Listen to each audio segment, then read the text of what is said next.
আসসালামু আলাইকুম প্রিয় শিক্ষার্থীরা, সবাই কেমন আছো?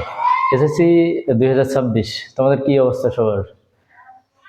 আচ্ছা, রবিবারে তোমাদের গণিত পরীক্ষা। তো গণিতের উপরে তোমাদের যাদের মনে হচ্ছে না আমি একটু হয়তো খারাপ করে ফেলতে পারি, মানে ফেল করবা, অ্যাকচুয়ালি এই কথা আমি বলতে চাচ্ছি না, মানে কারোর নামের সাথে এফ থাক, এটা আসলে ভালো মানায় না। তাহলে আমি বোঝাতে চাচ্ছি যে যারা একটু খারাপ করবা অথবা একটু ভয়ের ভিতরে আছো, আমি মনে করি তুমি যদি আমার এই ভিডিওটা দেখো তাহলে তোমার এই ভয় এবং খারাপ করার কোনো মানসিকতা বা মন মানসিকতা কিছুই থাকবে না। এই ভিডিও দেখার পরে তুমি অবশ্যই গণিতে পাশ করবা, 100% লিখে রাখো। ওকে, তো দেখো, সেট সেট থেকে তোমাদের কিছু অঙ্ক দিব। আশা করি এই টাইপ ভিত্তিক গণিতই তোমার পরীক্ষাতে কমন থাকবে। তাহলে খেয়াল করো যে সেট ফাংশন থেকে সব থেকে সহজ অধ্যায় হলো সেট ফাংশন। ওকে, তো সেট ফাংশন থেকে তুমি যে দেখো এই রিলেটেড অঙ্ক কন্ডিশন থাকবে, সেখান থেকে সেট গঠন পদ্ধতি থেকে যদি তালিকা পদ্ধতিতে প্রকাশ করো, এই অঙ্ক তোমার সংক্ষিপ্ততেও আসতে পারে, সৃজনশীলের কতেও আসতে পারে। ওকে, তাহলে এই টাইপের অঙ্ক করবা। দেখো 2 নম্বরটা দেখো, একটা সেট দেওয়া আছে, সেখান থেকে পাওয়ার সেট, শক্তি সেট বের করে এটা দেখাতে হবে যে এর উপাদান সংখ্যা 2n কে সমর্থন করে। এই অঙ্ক লিখে রাখো, এটা 5 স্টার, পরীক্ষাতে চলে আসছে এটা তোমাদের। ঠিক আছে, এই অঙ্ক সৃজনশীলের খতে চলে আসছে তোমাদের, ঢাকা বোর্ড সহ আরো কয়েকটা বোর্ডে এই অঙ্কটা আসবে। ঠিক আছে, এরপরে দেখো ফাংশন থেকে, ফাংশন দেয়া থাকবে, সেখান থেকে ফাংশনের মান একটা দিয়ে দেবে, এক্স এর মান, সেটা বের করতে হবে। তো এই রিলেটেড অঙ্কগুলো, এটাও সিকিউর ক নম্বরের জন্য গুরুত্বপূর্ণ এবং সংক্ষিপ্ত প্রশ্নের জন্য গুরুত্বপূর্ণ। ওকে, তারপর দেখো ফাংশন আছে, 4 নম্বর অঙ্কটা দেখো, ফাংশন আছে, ফাংশন থেকে দেখাতে হবে এফ অফ এক্স ফাংশনের পরিবর্তে এক্স এর পরিবর্তে 1/x এবং এক্স এর পরিবর্তে 1 - x। এই রিলেটেড অঙ্কগুলো তোমার পরীক্ষার জন্য ভেরি ভেরি ইম্পর্টেন্ট এবং সিকিউ এর গ নম্বরে আসবে এইগুলো। আরেকটা টাইপ আছে, সেটা হলো 5 নম্বর। দেখো 5 নম্বর যে অঙ্কটা আছে, যে দুইটা সেট আছে এবং এখান থেকে একটা সম্পর্ক আছে, সেট গঠন পদ্ধতিতে সম্পর্ক আছে, এটা একটা অন্যয়। ঠিক আছে, এখান থেকে তোমার ডোমেন এবং রেঞ্জ বের করতে হবে, ডোমেন এবং রেঞ্জ। তো এই রিলেটেড এই যে 5 টাইপের ম্যাথ তোমার এখানে লেখা আছে, এই 5 টাইপের ম্যাথ তো যদি তুমি তোমার সেটা বই হোক অথবা গাইড হোক, যেখান থেকে, অথবা সালের প্রশ্ন, বিগত সালের প্রশ্ন সমাধান করো, তুমি এখান থেকে 100% কমন পাবা এই টাইপ। ঠিক আছে, তাহলে টাইপ কমন অবশ্যই থাকবে। আর একটা সংক্ষিপ্ত প্রশ্নের আসতে পারে, সেটা হলো ক্রোমোজোরের কিছু অঙ্ক আছে। ওকে, ক্রোমোজোরের অঙ্ক তোমার, এটা তোমার জন্য গুরুত্বপূর্ণ। তাহলে এখান থেকে যদি তুমি এই সহজ সহজ কয়েকটা অঙ্ক করো, তাহলে এখান থেকে অবশ্যই 10-12 মার্ক তোমার কমন থাকবে। একটা সৃজনশীল কমন থাকতে পারে এবং একটা সংক্ষিপ্ত প্রশ্ন, এই টাইপের প্রশ্নের ভিতর থেকে কমন থাকবে। বুঝতে পেরেছো? তাহলে পরের অধ্যায়তে আমরা যাই।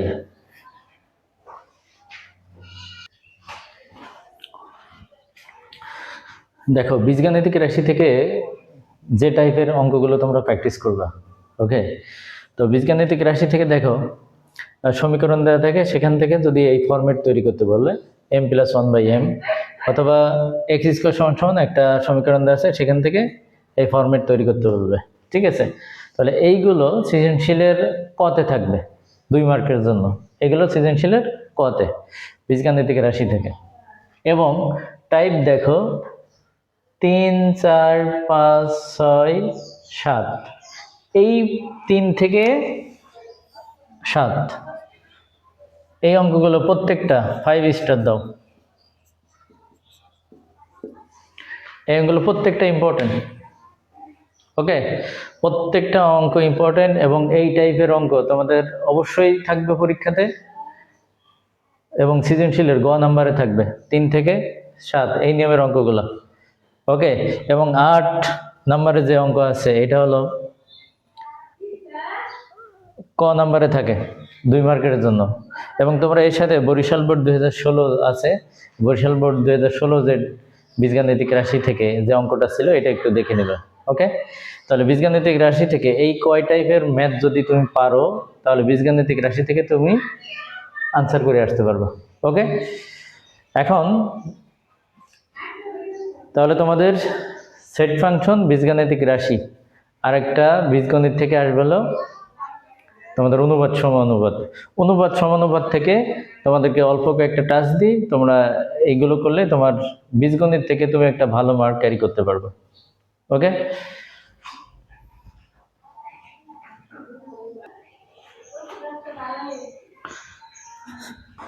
দেখো শিক্ষার্থীরা, তোমাদের একাদশ অধ্যায় বীজগণিতের একাদশ অধ্যায় অনুপাত সমানুপাতের এই অধ্যায় থেকে তোমরা যদি এই ক্রমিক সমানুপাতের কিছু অঙ্ক আছে, যেমন 1 নম্বরটা 2 নম্বরটা, এই রিলেটেড অঙ্কগুলা, এই ক্রমিক সমানুপাতের অঙ্কগুলা যদি তুমি করো, এখান থেকে অবশ্যই একটা কমন থাকবে। ঠিক আছে, সৃজনশীলের খতে তোমাদের একটা সৃজনশীলের খতে কয়েকটা প্রশ্ন আসবে। এই রিলেটেড প্রশ্নগুলো তুমি অবশ্যই 3 স্টার দিবা, 3 স্টার। ওকে, এবং দেখো 3 নম্বরের যে প্রশ্নটা আছে যে পি এর মান এত হলে এখান থেকে সমীকরণ তৈরি করতে হবে। তো সমীকরণ তৈরি করার অঙ্কগুলো খুবই ইম্পর্টেন্ট, এগুলো পরীক্ষাতে আসবে। সমীকরণ তৈরি করার এটাকে 5 স্টার দাও। এই টাইপের অঙ্কগুলো তোমাদের পরীক্ষার জন্য খুবই গুরুত্বপূর্ণ, খুবই গুরুত্বপূর্ণ। ঠিক আছে, এছাড়াও উল্টা প্রমাণ আছে, তোমরা যেটাকে উল্টা প্রমাণ বলো আর কি।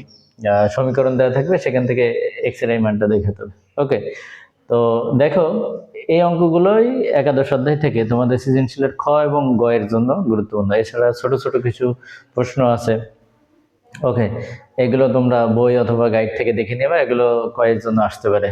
তাহলে এইগুলো যদি তুমি একাদশ অধ্যায় থেকে ফলো করো, অবশ্যই তোমার পরীক্ষাতে এই টাইপ কমন থাকবে। আমি বলছি না এইটাই হুবহু আসবে, তবে এই টাইপ এইভাবে এইগুলোই এই টাইপের প্রশ্ন কমন থাকবে। ওকে, তাহলে বীজগণিত থেকে তোমাদের যা ছিল সেগুলো শেষ। বীজগণিতের থেকে এই অধ্যায়গুলো পড়লেই তুমি অবশ্যই ভালো করবে। ভালো করবে মানে কি, বীজগণিতে ফুল আনসার করতে পারবে এগুলো ভালো করে খেয়াল করলে।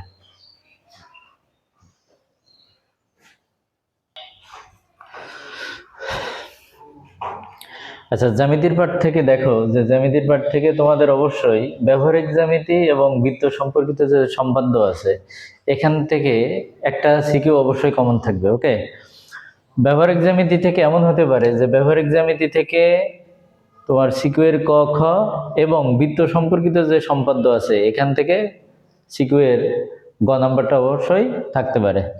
তাহলে যে বোর্ডগুলো তোমার এখানে লেখা আছে, তুমি যদি বোর্ডগুলো ফলো করো তাহলে তোমার জ্যামিতি থেকে সম্পাদ্য পাঠের যে অংশটা, এখান থেকে অবশ্যই একটা সিকিউ থাকবে আর এটার সমাধান করতে পারবো। ওকে, আর পরবর্তীতে তোমাদের থাকবে হলো ত্রিকোণমিতি এবং পরিমিতি।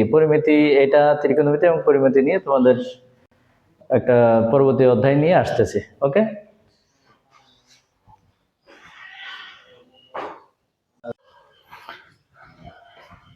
দেখো ত্রিকোণমিতি থেকে তোমরা কোন অঙ্কগুলো পরীক্ষার জন্য করবা, মানে রবিবারের জন্য অবশ্যই করতে হবে। সেগুলো হলো ত্রিকোণমিতি থেকে এই টাইপের অঙ্কগুলো, মান নির্ণয়ের ক্ষেত্রে 1 থেকে 3 4 5। দেখো এগুলো তোমার সৃজনশীলের কর জন্য গুরুত্বপূর্ণ, আবার সংক্ষিপ্ত প্রশ্নের জন্য গুরুত্বপূর্ণ। ঠিক আছে, এবং 5 6 7 যে অঙ্কগুলো আছে, এইগুলো তুমি সৃজনশীলের খর জন্য গুরুত্বপূর্ণ। এই টাইপের অঙ্কগুলো তোমাদের পরীক্ষাতে থাকতে পারে, এগুলো গুরুত্ব সহকারে করো। এবং এই যে 6 এবং 7 অঙ্ক আছে তোমাদের 9.1 উদাহরণ 1 মতো। ঠিক আছে, m² - n² = 4 √mn, যেটা প্রমাণ করতে হয়, এই রিলেটেড থেকে অঙ্কগুলোকে তৈরি করা। ঠিক আছে,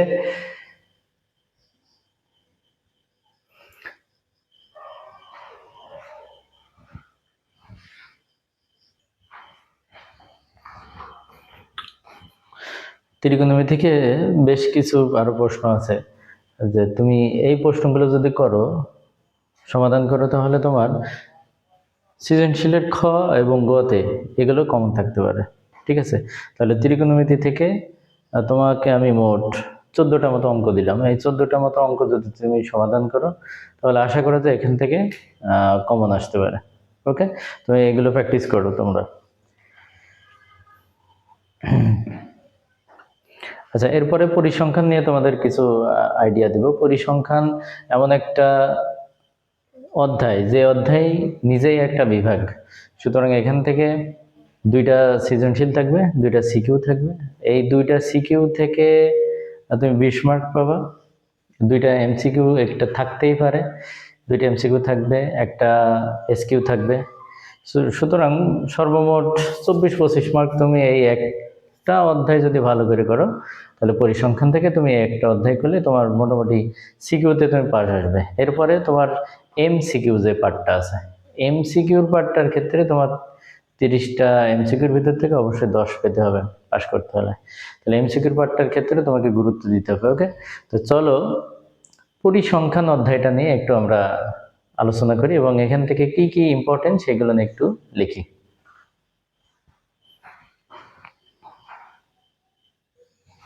তোমরা যারা পরিসংখ্যানকে মেইন টার্গেট ধরে আগাচ্ছ যে পরিসংখ্যানই একমাত্র তোমার পাশের অবলম্বন হতে পারে, তো এই একটা অধ্যায় করলে তুমি কমপক্ষে 25 মার্ক কমন পেতে পারো। ওকে, 2টা সিকিউ সহ এসকিউ এবং এমসিকিউ। তো তো খেয়াল করো যে অ্যাকচুয়ালি পরিসংখ্যানে আছে এটা কি? পরিসংখ্যানে আছে হলো সংক্ষিপ্ত পদ্ধতিতে গড় নির্ণয়। ওকে, এরপরে মধ্যক নির্ণয় আছে, প্রচুরক নির্ণয়, আর আয়তলেখ, বহুভুজ এবং অজীব রেখা।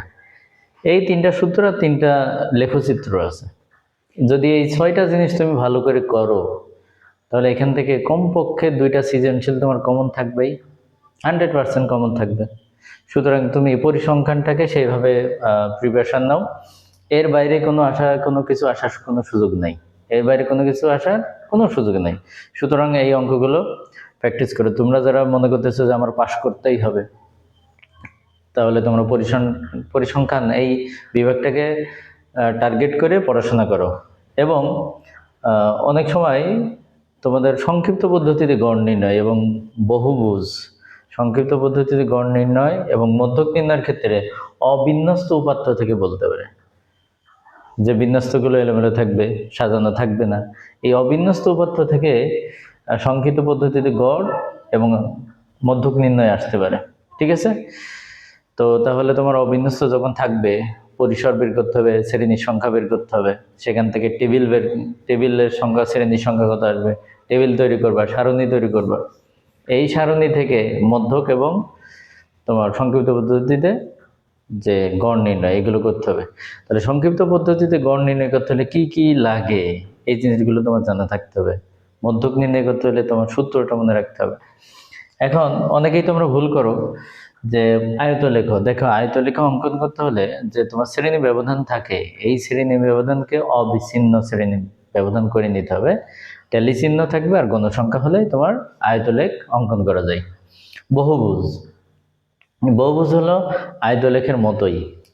ওকে, বহুভুজের ক্ষেত্রেও তোমার হলো অবিচ্ছিন্ন শ্রেণী সীমা লাগে, আর শ্রেণী সীমার মধ্যমান লাগবে এবং গণসংখ্যা লাগবে। তাহলে আমরা যে আয়তলেখগুলো পাবো এর মধ্যবিন্দুর যোগফলে হবে বহুভুজ, আর একটা হলো অজীব রেখা। তার মনে রাখতে হবে অজীব রেখা অঙ্কন করতে হলে গণসংখ্যার পাশাপাশি ক্রমযোজিত গণসংখ্যা লাগে। ঠিক আছে, তাহলে এক্স অক্ষ বরাবর আমার শ্রেণীবিন্যাস, শ্রেণী ব্যবধান লাগবে, আর ওয়াই অক্ষ বরাবর ক্রমযোজিত গণসংখ্যা। এখন এই জিনিসগুলো তুমি মাথায় নিয়ে তারপরে পরীক্ষার হলে যাবে। যদি তোমাকে আমি যে সাজেশনটা দিলাম এইটা যদি তুমি প্র্যাকটিস করে যেতে পারো তাহলে তুমি অবশ্যই পাস করবে ইনশাল্লাহ। ঠিক আছে, তো তোমাকে যেভাবে আমি সাজেশনটা দিলাম এটা প্র্যাকটিস করতে থাকো।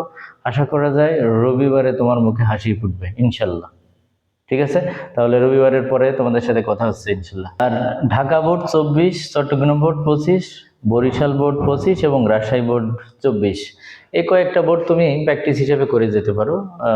সব নিয়ম যেহেতু সবগুলো একই, এই বোর্ডগুলো প্র্যাকটিস করে গেলে তোমার সরাসরি টেবিল যদি কমন নাও থাকে, অঙ্ক করার নিয়ম তো তোমার জানা থাকবে, সুতরাং তুমি সমাধান করতে পারবে। কনফিডেন্স ধরে রাখবা, পরীক্ষার হলে মাথা ঠান্ডা রেখে পরীক্ষা দিবা।